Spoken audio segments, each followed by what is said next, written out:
best-selling author. His books are Get More Referrals Now, Don't Keep Me a Secret, Beyond Referrals, one of my favorites, Radical Relevance, and his latest book that we're going to be talking about a little bit today is The Language of Referrals. So here's what I really love about Bill's work. While most marketing experts, they talk about the importance of referrals and kind of some of the basic strategies, but Bill actually shows people how to make them happen. How to take the principles and put them to work into clear strategies and tactics, and as you'll hear about, specific language to help you be more attractive to your ideal clients. And Bill is zooming in from Annapolis, Maryland. Welcome, Bill. Thank you, Machen. Always a pleasure. I see a bunch of folks I recognize, so that's nice. Yeah. Well, a little bit of housekeeping here real quick before we get started. We definitely should have some time for some questions a little later in the session. And we are recording the session, and we'll get a replay link to everybody quickly as we can.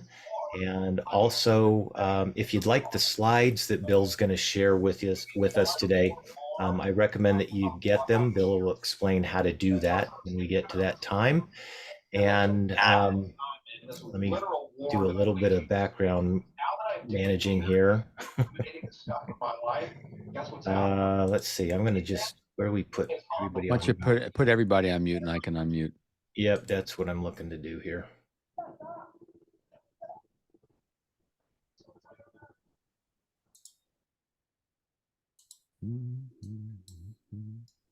Where is the mute everybody button? I think we're good. Okay.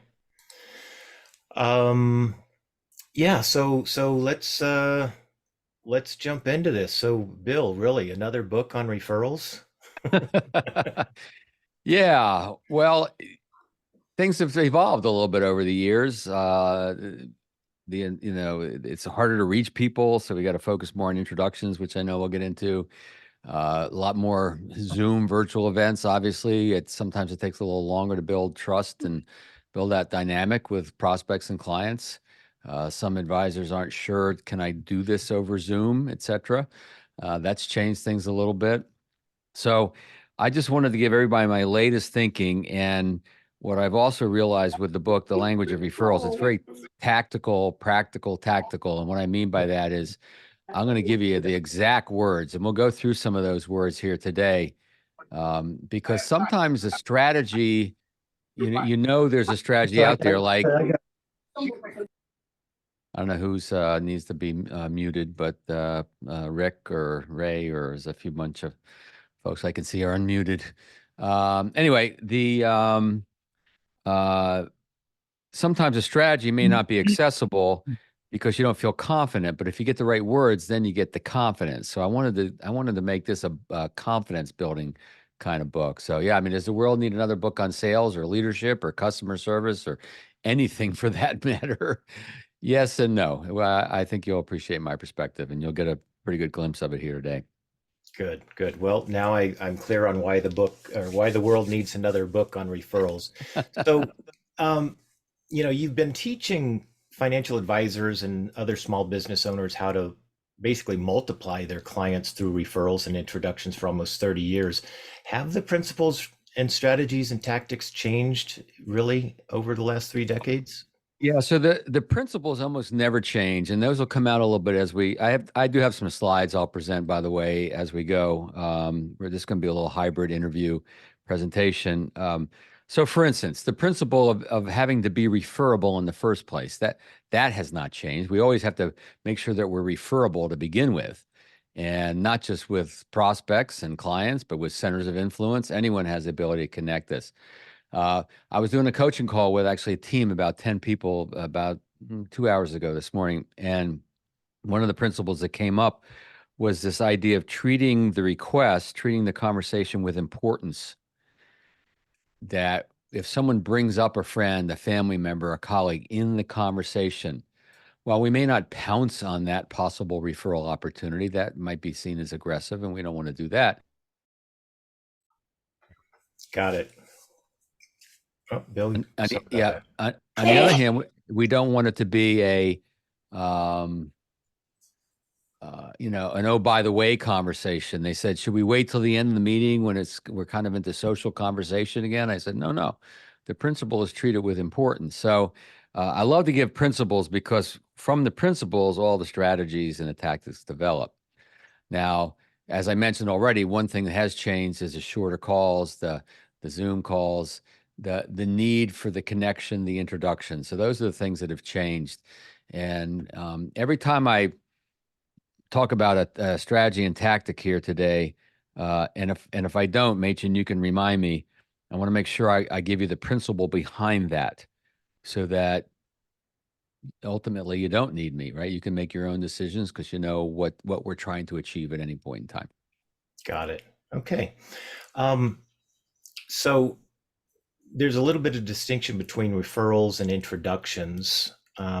Speak a little more to that, and then also kind of why you landed on the language of referrals. Right. Yeah. So you've probably already heard me use the word referrals, introductions a little bit interchangeably.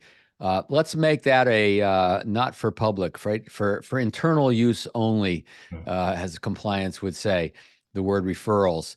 When you're with a prospect, client, center of influence, anyone who connect you, please use the word introductions because two reasons mainly. One is because that's what you want. You want a connection. You want an introduction. The old referred lead, call George, use my name. Well, George doesn't pick up the phone if he doesn't know who's calling. He wonders why his friend's giving his name out to some stranger, right? Those days have kind of died where people actually pick up the phone. So we got to get a connection, an introduction. So let's use the word that represents what we want. The other reason is the word referrals, we know, has a little bit of for some folks, could have a negative connotation. Bless you. Negative connotation for either clients or for advisors. So I kind of want to get away from that in terms of how we talk with our clients. Now, but you asked an important question. So why did I call the book the language of referrals if I'm telling everybody to do introductions? Well, here's the deal. And this is a principle of marketing. All right. So a principle of marketing is, generally speaking, there are sometimes exceptions, but most of the time we want to use words and concepts that are already in the brain of the intended audience, for that marketing message, whether we're writing copy for our website or LinkedIn profile or sending an email out to someone, we want to use concepts that are already in the brain. We don't want to introduce new concepts because what that can do if we don't have the right time to talk about it, because that can confuse people, and confusing means losing. So if I had called the book The Language of Introductions, you might have gotten that, but you might have had to think a little bit, right? And that's not what I want. I don't want you to have to think. I want to pull you in with a concept that you understand, and then teach you perhaps a new concept. So, for instance, fiduciary. A lot of guys throwing around the word fiduciary and holistic planning. Right, it's another one a lot of people are throwing around a lot. Well, if the receiver of that message doesn't know what that word or concept means, then we run the risk of losing them because they don't understand. If we do that enough, then we will lose them. So that's why I call it the language of referrals. And then I bring people in and I, explain what I just explained about. Yes, eventually we want to get and start using that word introduction. So it's a long explanation. I hope that makes sense. Got it. Well, that's what we're all here for, and we don't. Confusing is losing. I like that term. So we're gonna dissipate any confusion around how to find referrals and be referable and get Right. introductions. So, Bill, I know that in the book you break it out into actually 6 parts. Maybe Right. you can give us a quick overview of each part, and then we can dive a little deeper. Yeah, let's do that. And so I do have some slides prepared for certain parts of what we're talking about. One of the principles behind this, by the way, is that most people learn faster and remember better visually. So it's usually a good idea to have visuals along with the things that you talk about. I wanted this to be a little hybrid. I wanted Machen to be able to ask questions, have a conversation, but there are some things I want to present. So the book is divided into 6 main strategies. And the first part is the inner language And we'll go through all most of these a little bit as we go today. But just to give you a setup here, it's the mindset, the thinking, the beliefs that we know are often unproductive. We're human, so we have unproductive beliefs. The language of referability, as I mentioned earlier, how to become more referable earlier in new relationships and how to stay referable throughout the relationship. Um, by the way, a barometer of your referability is that you're getting some referrals / introductions without asking. Everyone on this call, myself included, should be getting unsolicited, because if we're not, then there's something missing in the value equation there. The language of promoting, not asking, promoting, encouraging. Sometimes I call it planting seeds. As we go through today, I'll give you a couple of those, some different ways to get the conversation started, to build a bit of a culture. It's a little bit culture building within our relationships. Then, of course, the language of asking without looking like the creepy referral guy, right? Because nobody wants to look like the creepy referral guy. People who call me up for coaching say, Bill, is there a way to do this? And they usually say either a creepy referral guy or a cheesy referral guy or a sleazy referral guy. Those are the three that I hear from folks. Objections, concerns, reluctance. Not everyone likes to do this introduction thing, right? And especially when it comes to money, people get a little more private. So I teach a pretty soft approach to this, but we want to make sure that we don't fear the concerns or the reluctance or the potential objections, because if we fear them, ठीक है then we वो might have. लता को जरा बता देना भी मैं call पे हूँ। Bill, I accidentally muted you. You accidentally muted me. It's a rookie mistake. What can I say? Rookie mistake. Yeah, it's all right. So I don't teach a heavy-handed approach to dealing with the concerns or reluctance that people may have around introductions, because this is a relationship game, right? We can't, hit people hard around this. But the key is just understanding the concern, understanding the reluctance. Sometimes they have a mistaken assumption, meaning you could have a client, when you start to ask for possible introductions, they may think mistakenly that you're asking for names and phone numbers and you're just going to call those people and bug those people. Well, we know that's not true, right? At least I hope that's not true for you. And so we just got to explore and learn, what is their perspective, and we may have to back off. That's fine. And then the last part of the book is the language of introductions, taking that willingness, someone has a willingness to introduce, and actually turning it into an introduction. We know that that's where it often breaks down for advisors. You have clients that they give lip service to it. They say they're willing to make a referral or an introduction. Push comes to shove, it doesn't happen. So having the right language for that, it can make a big difference. So, I mean, what does everybody want? Everybody wants, actually, I'm going to go, that's later. Bill, let me ask you a quick question. I know you got a question. Go for it. 95% of the success or failure of any small business or of a financial advisor's practice is the mindset. Yes. So you mentioned the inner language of referrals. Can you give us a couple examples of what that might look like or sound like? If we could open up the noggin. Yeah, absolutely. And that's what that slide was supposed to be about. So here's what everybody wants, right? You want it. Everybody wants more qualified prospects as efficiently as possible, right? That's why you're on the call. That's why we talk about referrals, because we know that the fastest, straightest line to being relevant to someone who doesn't know us is an introduction from someone they do know and trust, right? By the way, keep this in mind. Cold calls and bad leads are your punishment for failure to get enough referrals. If anybody's stuck in cold call hell. So going to the inner language a little bit, a couple of things. One is, are you thinking in terms of the lifetime value of your clients? So the lifetime value of your clients has two parts. The first part is the business you can do with them over a lifetime. And if you continue bringing value and you continue staying relevant in their life, then you can do business with them. And that's good. Everybody wins. The other part of the equation is who they can introduce you to over a lifetime. But if you're not thinking about that, if your mind isn't mindset around seeing that. So let me give you one example. A lot of advisors I work with like to kind of bring in the whole family concept. They like to say to their prospects and clients, it's impossible for me to do the good work that I do in a vacuum, meaning not only do I need to know about your situation, I also need to know about folks in your life whose decisions are impacted by the work that you do. I think I have a slide for this actually. Yeah. So, you ask your clients, who are the people impacted by the financial decisions that you make, right? All of you are probably asking that. I hope you are, at least. That's important.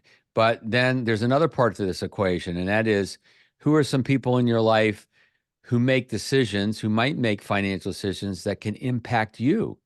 And this is quite often where you go to the parents are not making decisions that impact, the young adults or the adults that, have children. And there's an advisor in the Detroit area, a guy named Keith, who perennial top of the table advisor, says to his clients, other than your children, is there anyone else in your life who you feel some sense of financial responsibility towards? And he says about half the time, they bring up other people in their life, could be a sibling, for instance. So what this does is it allows us to serve our clients better by knowing who else is in their life, because we can't do this work in a vacuum. And we start to develop other folks who, part of an inventory, if you will, or a roster of people that we might talk to them about introductions later. So it's very important to think in terms of the lifetime value. Who are some folks in your life who you really respect the financial decisions they've made? Maybe you've seen them retire well, or you just see that they're making good, sound decisions. Why do we ask that? Well, number one, we learn about their thinking and feeling around proper financial planning, what it looks like to them, so we get to know them better, so we can serve them better. But then also we identify other people in their life who we might also get introduced to later. So that's what that lifetime value mindset will bring up. Also, having a process to generate introductions. You see, serving the heck out of your clients, as you need to do, creating great experiences and great value for them, will create unsolicited referrals, unsolicited introductions, and those are great. Those count as long as they're the right kind. That'll create incremental growth. But if you want to think beyond incremental growth, if you want to think exponential growth, we've got to think in terms of a process. And I like it to playing pool. So if you play pool, you know what I'm talking about. I got the cue ball, the four ball, the side pocket, aiming the cue ball to hit the four ball in the side pocket, trying to make the shot. But I'm also trying to do something else. There's a parallel thought process going on that I think needs to be in place for us around client acquisition, meaning we bring a prospect into our life, however we do that. They become a client. That's great. It all counts. Everyone wins. But if we don't have a process, then, wishing and hoping is not a good plan. Having a process, and you'll get some of that here today, we'll take that incremental growth that will then lead to exponential growth, the multiplier effect. I liken it to how you talk to your clients about compound, the power of compounding over time. Well, the same thing happens for you. The more people you bring into your practice through the referral introduction, those people are 2.5 times more likely to provide an introduction later. So that's where that exponential growth, that multiplier effect starts to take over. So that's a couple of the mindsets. By the way, I got some free tools for you guys here. No gimmicks here. These are free. If you go to fearlessreferrals.com, you can download these. And these are just little one sheets, reference guides for you guys to look at. So, and we talked about the slides. If you want the slides, which I do recommend, because I'm going to be giving you some other verbiage as we go here today, you're going to want to study that and then make it your own, of course. And when I wrote the book, The Langauge Referrals, I didn't necessarily intend for everyone to memorize everything I wrote, but to stimulate your creativity and give you a sense of what you might say to accomplish the same result. So just send me an email. Just put Mached or Mached MacDonald. I'm doing a couple of these today, and I'm doing one tomorrow. I want to make sure I send the right deck to you. So if you just put Mached or Mached MacDonald in the subject line, there's my email, Bill Cates, not Bill Gates. Sorry, missed it by a few $billion. And I have a slide will pop up again, so we'll remind you. So that's that. Mached, what else on your agenda, my friend? Well, let me ask you this, Bill. Would you agree that most advisors and small business owners aren't as proactive as they could be or want to be, and how can we fix that? Well, yeah, I think the answer is yes, and we know that. I mean, I work with some folks that are pretty successful in this business, extremely successful, and they often come to me and they say, we're doing pretty well. We get some referrals without asking, but I just know there's opportunity there. And quite often they don't like the way they were taught when early in the business, or they just haven't found that place of confidence. This is all about confidence. And so I found that there's a couple of things that we can do to build the confidence, and one of those things is to promote. Sometimes I call it planting seeds or encourage introductions. These are things you can do early on in a new relationship. You can do these things throughout the relationship. You're not really asking, but you're creating the culture we talked about, and you're also building your confidence, but as you see how people respond. So one I've been teaching forever. A lot of you are familiar with the fact I have a book by this title. I didn't invent the phrase, but it is "Don't Keep Me a Secret."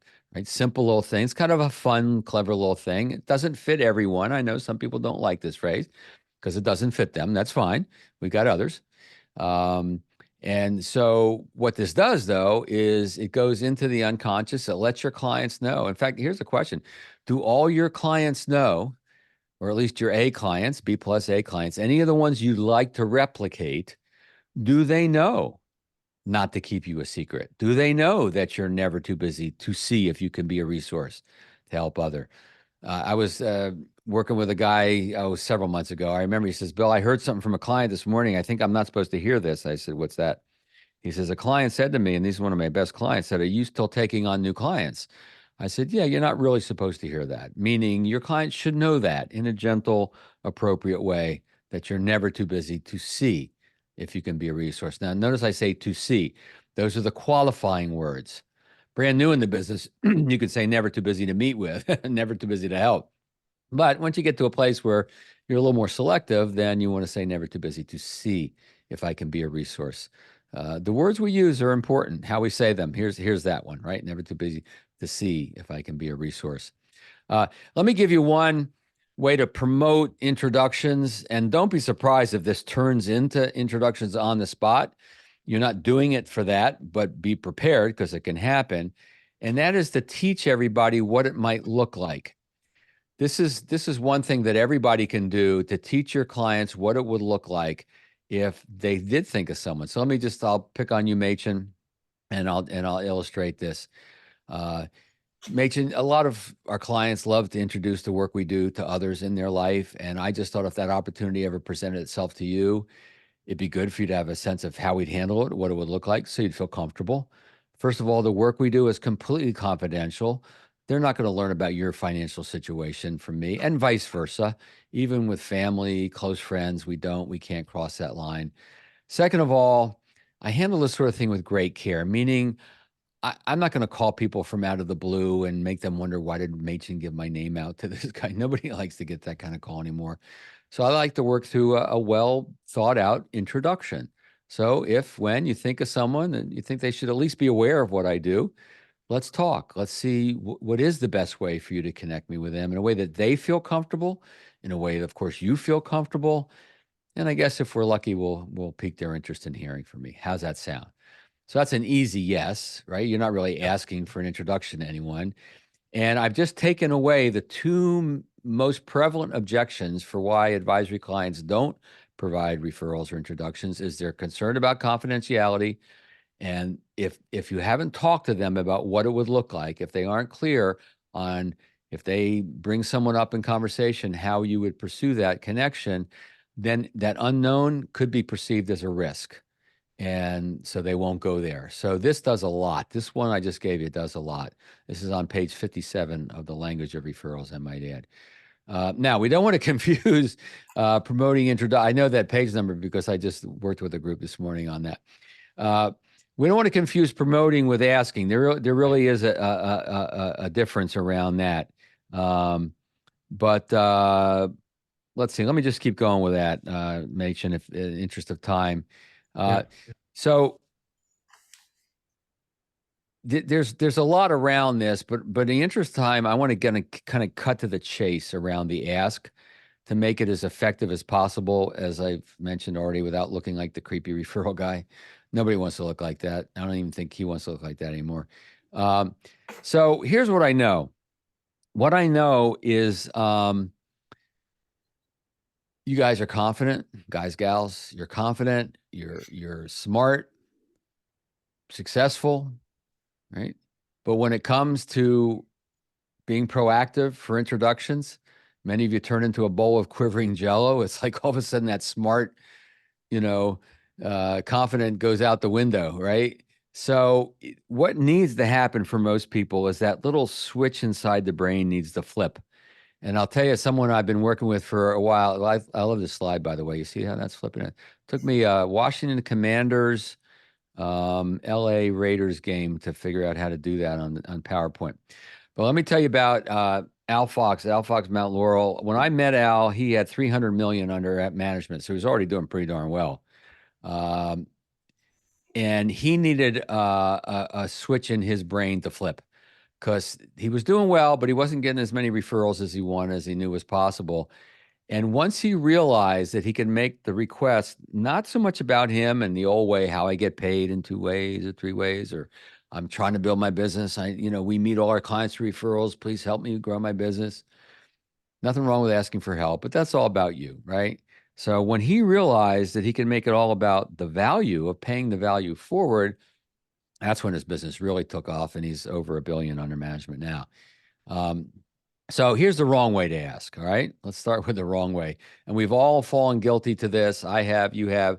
And that is you throw open the whole universe. You say, hey, Machen, can you think of anyone else who should know about this work? Or can you think of anyone else who should be aware of the work I do? Or any variation of, can you think of anyone, throw open the whole universe, right?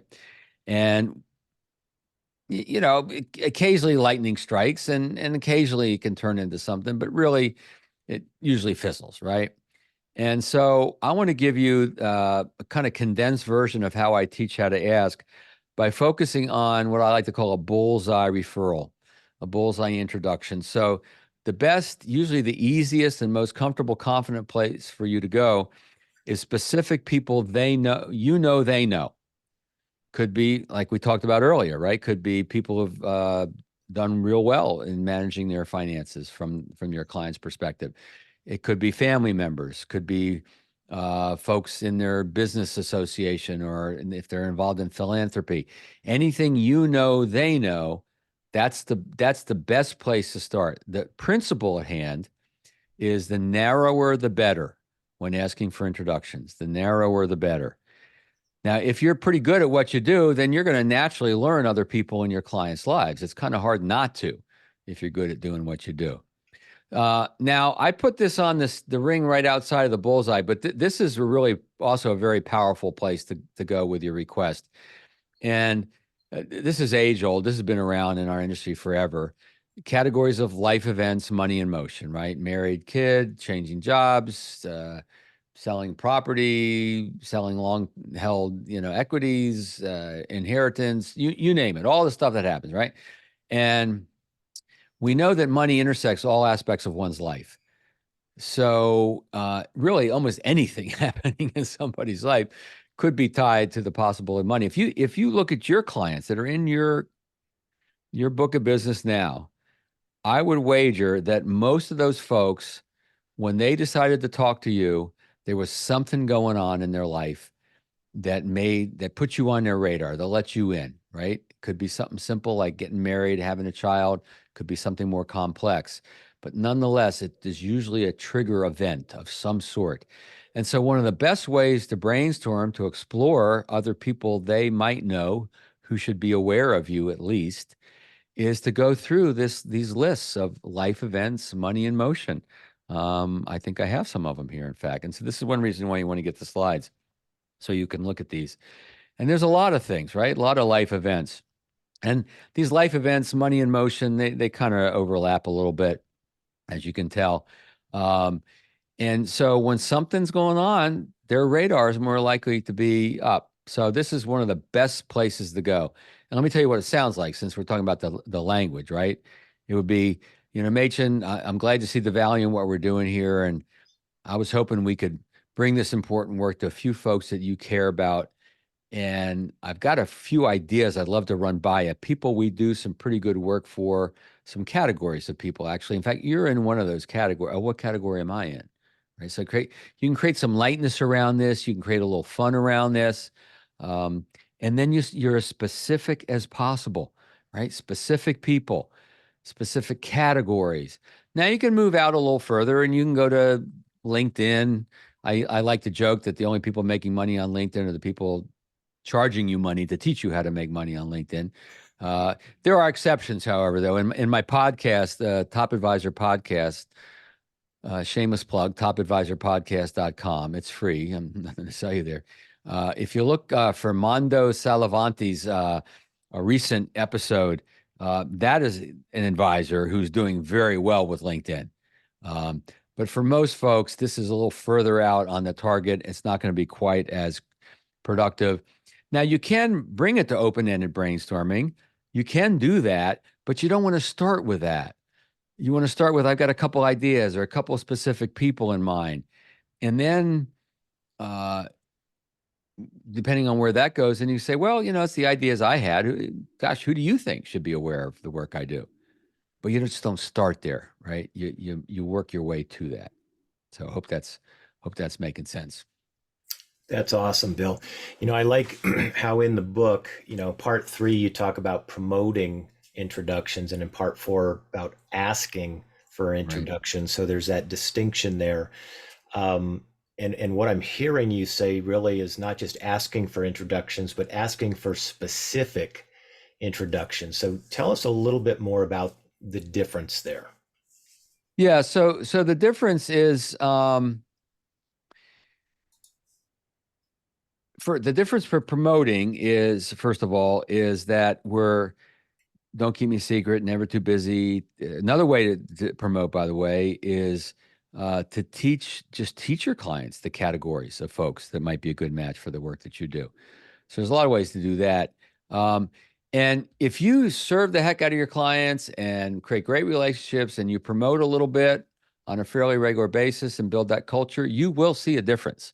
You can do this without necessarily asking. But the difference is going from, incremental growth to exponential growth. That's where that asking, that multiplier comes into play. So yeah, that's kind of the difference. And being specific as possible, that's one of the principles that you want to follow here. Don't start wide and then try to narrow. Start narrow and then expand. And one of the questions I often get is, can you ask a second time?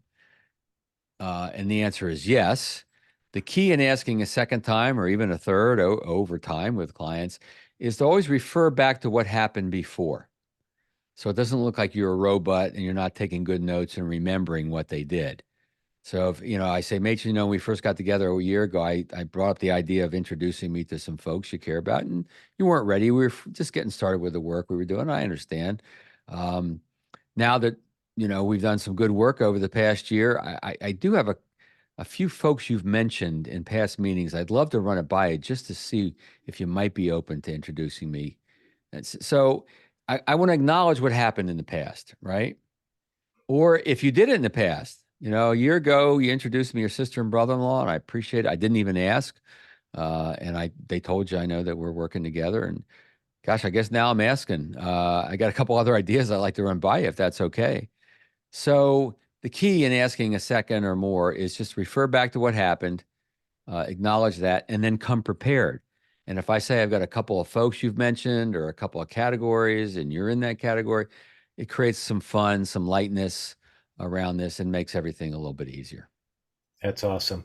Bill, what I really love about this book that you do, and you're doing it here in our conversation, is you kind of highlight the principle, but then you provide the specific language. And, for me, I appreciate that. I love how the language just rolls off your tongue so eloquently, and it's all in here, which is awesome. So I just want to remind everybody we'll have some time for some questions in just a little bit. But Bill, first, I remember that when I got my copy of the book Radical Relevance, you encouraged the reader to register the book. and then that way they could gain some access to the Radical Relevance Toolkit, Yeah. which was a great treasure trove of additional guides and checklists and all those other tools. And I see that you've done the same thing with Language of Referrals. What's your strategy behind that? And while we're at it, how can our listeners get a copy of your book? Oh, I never thought you'd ask. Thank you. So first of all, again, if you want the slides, I had the slide queued up, so I don't want to miss it. In the subject line to an email to me, just put Mached or Mached MacDonald, and we'll get the slides out to you. I didn't want to confuse this deck with another deck that I'm doing a little bit later today. So, yeah. So what I did with the Language of Referrals is I wanted a book that people would read. And that sounds silly, but the bigger the book, the less likely people are going to read it, the less accessible it appears. I wanted to have a book that someone could read, on a couple-hour flight. And so I purposely wanted to keep it pretty tight and pretty specific, but I also have a lot of other material, some other scripting and some videos and some other guides and things that I didn't want to keep from people. So what I'm doing is if you get the Language of Referrals, then inside the book it'll show you. And by the way, it's available in paperback and Audible and ebook. That there's a success guide there, other materials, and so you'll unlock that. And I'm going to add a few more things. We've already got a lot in it, but we're going to be adding some more stuff to it as well. So you get more than the book, is what I'm trying to say. And the book hopefully can become a reference for you that you can refer back to from time to time in different scenarios. And then also same thing with the toolkit. So just languageofreferrals.com. One thing I want to hit real quick while we're doing this is, and actually, Machen, you were going to ask me about this, so I'm going to skip over that question you're going to ask and just get to it. People, here's what I found, and I talked a little bit about this idea of having lightness around this conversation. If you can find some ways to have lightness and fun, everything will get easier and, of course, more fun. I want to give you, I think I got 3 examples queued up for you. One is Art is a financial professional in Baltimore. He's a fun guy. His prospects and clients are attracted to him being a fun guy. It's the way it kind of works, right? We get attracted to people similar to ourselves. And so when he's asking, he's saying, we're just brainstorming here. I'm looking for about 100 people. And his clients go, Art, 100 people. Please tell me you're kidding, because we only had 60 at our wedding. Yeah, I'm just kidding. How about 3 or 4? Oh, 3 or 4 is fine. Yeah, no problem there, right? So having a little fun. Doug is a financial advisor in Omaha, and Doug says, hey, as we're brainstorming here, as we're thinking through who should know about the work I do, first and foremost, do you know any lottery winners? And the clients will laugh and they go, no, we don't know any lottery winners, Doug, but that was our plan until we met you. All right, well, that's cool. Keep playing, but keep planning too. And then sometimes you may come up with a list, right? It may be if they're on a board of directors of a community organization or a trade organization in their business, or any way you may come up with a few folks from LinkedIn profile, it could be. Have a little fun with this and say, Machen, I've identified a few folks that I think I could be a pretty good resource. I think it would be at least worth a conversation. Gosh, if you were me, who would, I went the wrong way. Sorry. If you were me, who would you avoid at all costs? Right. And if you're in person with that person, they're going to grab the list out of your hands and say, well, I'll tell you who not to talk to. Right. So again, you can have some fun with this. And if you do, everything does get a little bit easier.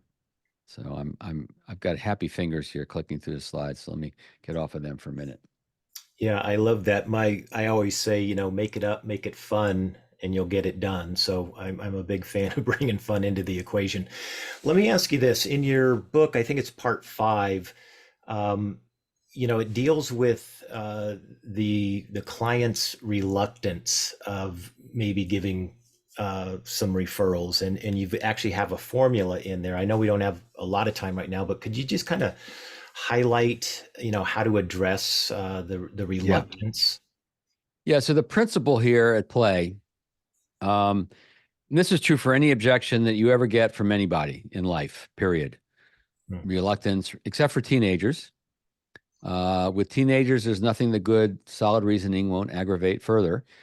But beyond that, the principle here is you want to understand the concern, the resistance, the objection, whatever word you associate with it. You want to find out what is their thinking. Some people call it the objection behind the objection. I just call it the reason for it. There's a reason why they're saying I don't like to give referrals, or let's wait a little bit, or let me talk to them first, right? There's a reason why they're saying that. So the principle at hand is let's discover what that reason is in a soft way. We're not hitting people hard over this. But if someone says, I don't give referrals, or I don't like to give referrals, you might say, that's fine. I know some people don't. Can you tell me more? 3 magic words, and I have some power phrases in the book at the end of the book, and this is one of them. Tell me more. And if you're talking with anyone about anything and you say, tell me more, what are they going to do? They're going to tell you more, right? And so that's how you become a really good listener. And what we're trying to do here is we're trying to understand their perspective. We may have a different perspective. We may discover that they have a mistaken assumption that they think we're going to call people from the blue, which we're not. And the bottom line is we may have to back off. My friend Barry Alberstein calls it the graceful exit. I call it the emergency exit just because I like to have fun with this. And the backing off could be as simple as this. Machen, that's fine. I just wanted you to know that I'm never too busy to see if I can be a resource for other people you care about. Fair enough? And you go, fair enough. Then you're done. So we certainly don't need to fear those. So the key principle here, tell me more, understand where they're coming from, and then certainly back off if you have to. Yeah, that's so powerful. Tell me more, or what did you mean by that?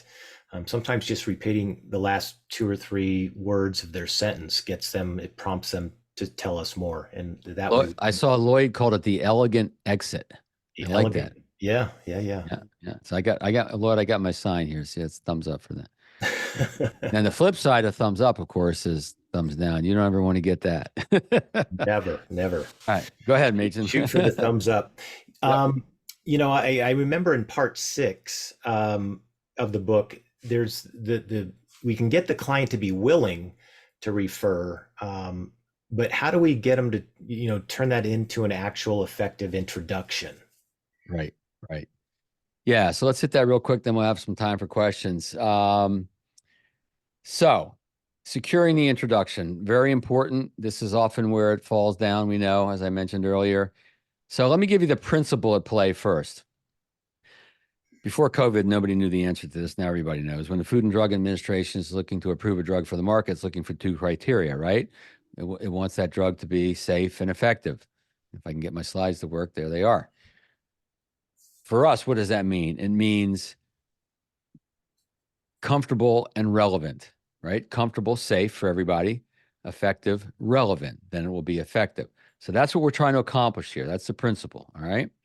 So types of introductions, we don't have time to go into all the different types, but let me just highlight them real quick. In-person, social, in-person business. These are probably the best way to get introduced. However, sometimes the logistics of creating the in-person introduction get in the way and the enthusiasm starts to diminish.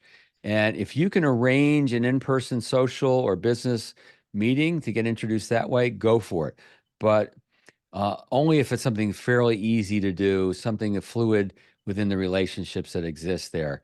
A lot of folks are going to a Zoom 3-way. The Zoom 3-way works well when you have a client who really truly likes what you do. They have someone in mind. They really would like to introduce you to that person, and that person has already expressed some interest in meeting you. And that's where the 3-way Zoom can work very well, because people will set aside some time because the interest is high enough to create that connection. I've had a lot of people do it for me. I've done it with others. Very effective. Texting, depending on who you work for and work with, you may have some compliance issues around that. I usually try to get it off the texting as quickly as possible. Younger folks tend to keep it on the texting. That's fine. My favorite is the email handshake. George meet Laura. Here's why I'm introducing you to her, and Laura meet George. Here's why I'm introducing to each other. That email handshake with a why. Here's why I'm introducing you is very effective. But let's get into some of the language here. So these are some questions that you want to ask, because the dynamic of referrals and introductions is that you have someone who knows something about these people. And because they know something about these people, you can get information you can't get in other ways. And now the first two, if it's not obvious, if you didn't bring it up or it's not obvious, you want to ask those, of course. But number three, what might pique their interest? Why'd you think of them? What's going on in their life? What might pique their interest? How do you think they might react to this? These are the great questions that will help you and your introducer craft or form the introduction that's going to be more effective, more relevant. I think you want to outright ask what's going on in their life, his life, her life, their life. That's important to them right now. Because we said earlier, money intersects all aspects of one's life. So whatever's going on in their life, if you can, angle the introduction and the follow-up to that thing, then you've piqued their radar and they're more likely to respond well. Another question I love to ask, this is a fun question sometimes. Tell me something you like or admire about him, her, them. Respect, another word. I did this once with a gal, and I said, "Tell me something you like or admire about your brother." And she said, "My brother?" I said, "Well, yeah." She goes, "My brother?" And then she laughed and says, "Yeah, I gave my brother a pillow once. It says, 'I smile because you're my brother, and I laugh because there's nothing you can do about it.'" So sometimes, you can have you find things you have in common. This is just a great question to help you craft a better introduction. So we're going to get into some Q&A here. I just want to, suggest that your new mantra, your everyday conversation, inner language, if you will, is who will I be introduced to today, right? What you put your attention on grow stronger in your life, right? What you focus on will play a bigger role. Keeping the score raises the score. It's all the power of intention, attention, and intention. And so with that, Machen, we can open it up to some Q&A if we got anybody with questions. Perfect, Bill. That was awesome. I know, I know this stuff, and I learned a ton more. It's just so much wisdom. So I appreciate that. So let's, if you've got a question, electronically raise your hand, and I'll And John raised his hand. Are you unmuted, John? that John No, Rod. I'm available to speak. Yeah, go for it, John. Hi, Cates.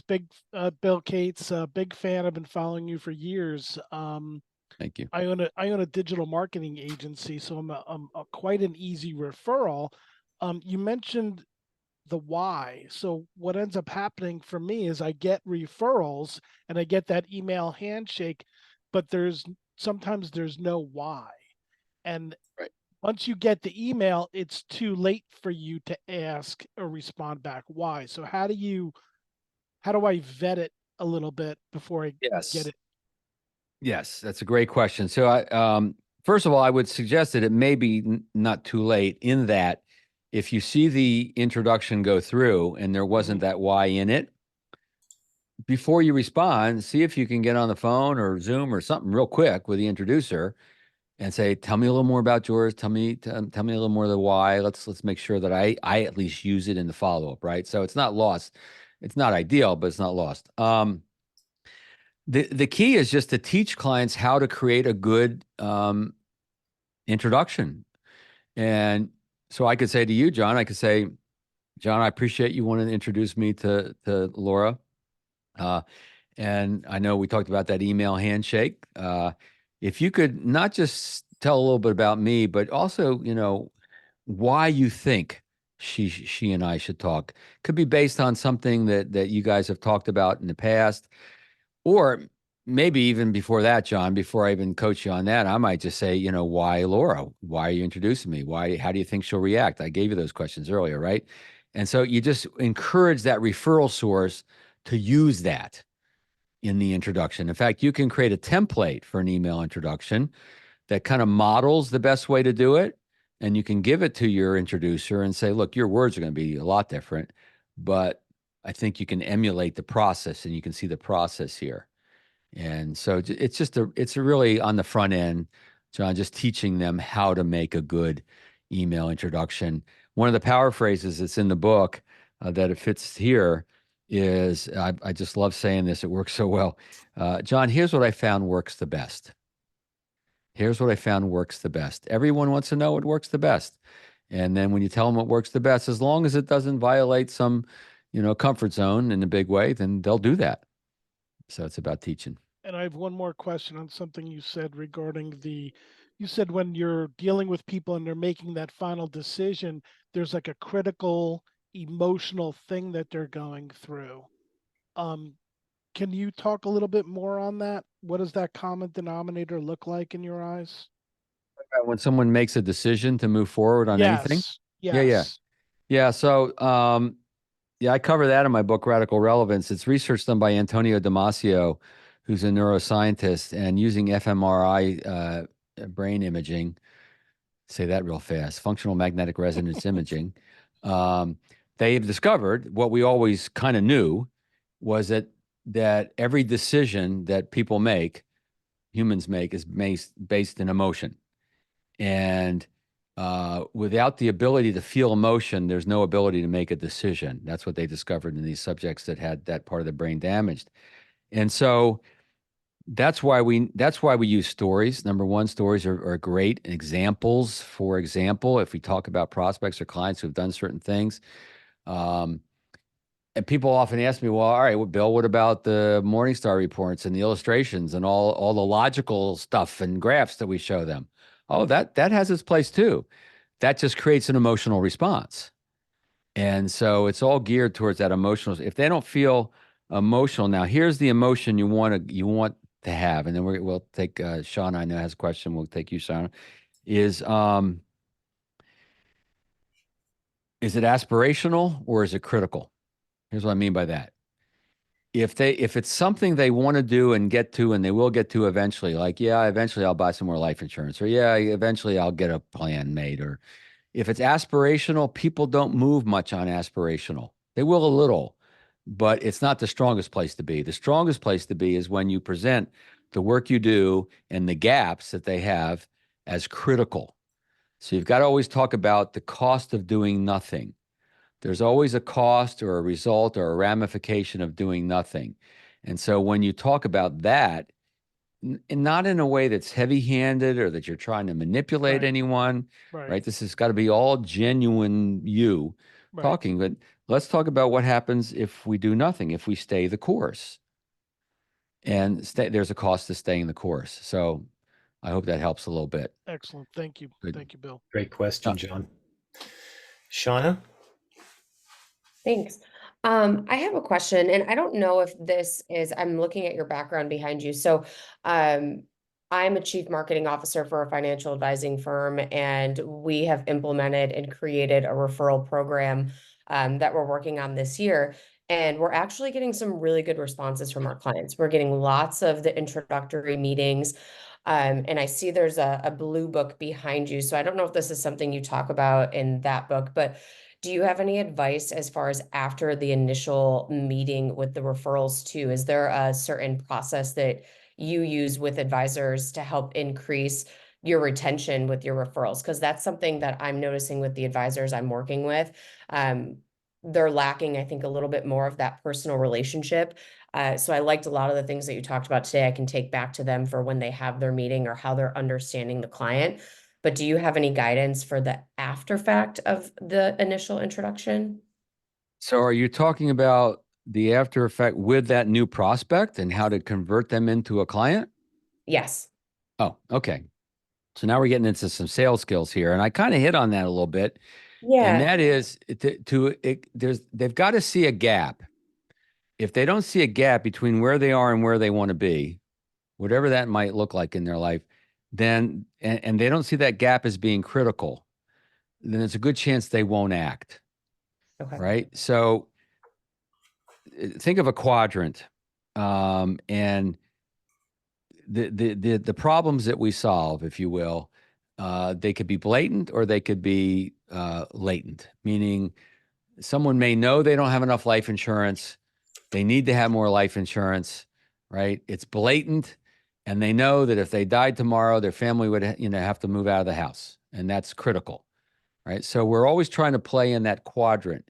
And the thing about financial planning, insurance and planning, investments, and the whole 9 yards, is that there's a lot of latent aspirational stuff going on, right? People don't see how critical it is. And so the key is to be able to educate folks. And this is a whole, days of sales training for this, but the key is to help them first of all, you got to really get to know your clients really well. One guy that I've got in queue to interview for my podcast, we're not on schedule yet, but I will.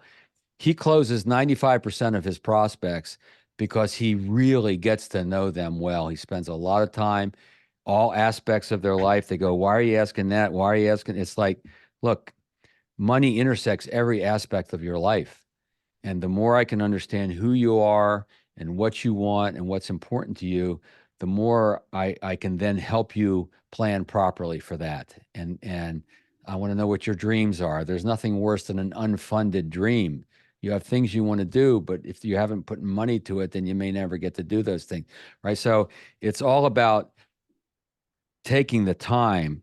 If they're coming from a place of trying to put a product in place, then they'll never be as effective as if they're coming from a place of trying to get to know who is this person, what are the gaps, and do we have a way to help fix that gap?